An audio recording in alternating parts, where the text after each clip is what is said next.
I watched quite a bit of the Ashes series between Australia and England. Australian top batter Steve Smith completed yet another mechanical century, his 37th in Test cricket.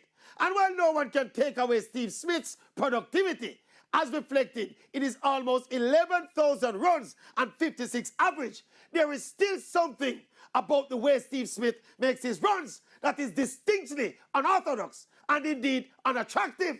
And we know batting is not a beauty contest, but let us say batsmanship is an art. But while Steve Smith can bat, we cannot call him an artist. Look at it this way.